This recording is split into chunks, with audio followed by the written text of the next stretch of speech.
the President of the General Assembly, Secretary General, Your Excellency Antonio Guterres, Excellencies, distinguished guests, ladies and gentlemen, let me start by underscoring that Kenya aligns itself to the statement delivered by His Excellency Ifran Ali, President of the Cooperative Republic of Guyana, on behalf of the Group of 77 and China. Mr. President, it gives me great honor to participate in this summit this year that marks the super year for biodiversity and nature. The year has provided us with a unique opportunity to get back on track on both biodiversity and nature. The theme for the summit, therefore, urgent action on biodiversity for sustainable development, speaks volumes to the challenges we face and the role we must collectively play to execute the global responsibility. Kenya, being one of the 10 mega-diverse countries in the world, recognizes the critical role of biodiversity in supporting cultural, economic, environmental needs, including sustainable development. However, these vital resources are at a state of global emergency primarily because of human activity. The rate of biodiversity loss, habitat fragmentation, degradation, pollution, and species extinction, as well as disasters linked to climate and extreme weather, such as heat waves, droughts, floods, are causing mass destruction across the world. In the process, this mass destruction is compromising the primary safety nets that provide for lives as well as livelihoods.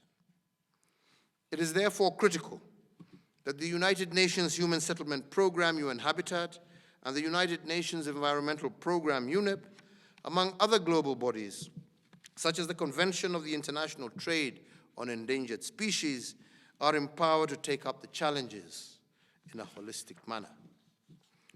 Mr. President, as a nature-based economy, Kenya in 2017 imposed a ban on single-use plastics, and later in 2018 imposed a moratorium on logging, which has resulted in enormous benefits for our environment. Furthermore, Kenya has sought fundamental action in the green and blue economy, premised on clean energy, increased forest cover, conservation, as well as the sustainable use of oceans to protect our biodiversity.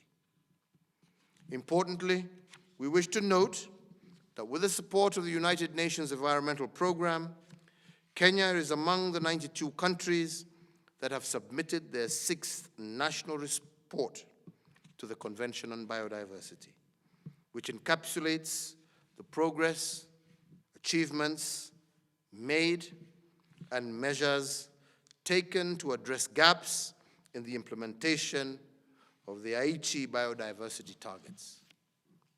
In addition, in Kenya, we are committed to the development and full implementation of an ambitious and transformational post-2020 global biodiversity framework for the adoption of the 15th Conference of Parties to the UN Convention on Biological Diversity.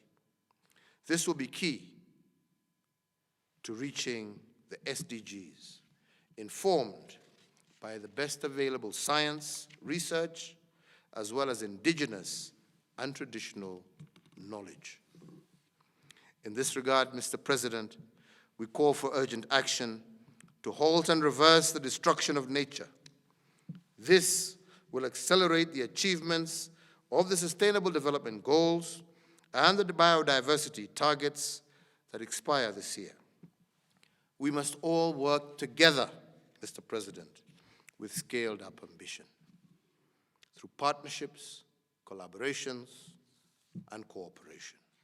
Mr. President, we must build back better and smarter as long as it is no longer business as usual, but rather business unusual, to urgently deal with the vulnerabilities of our societies, our economies, for a post-COVID-19 recovery.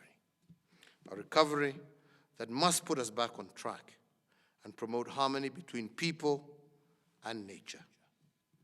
I thank you all for your attention.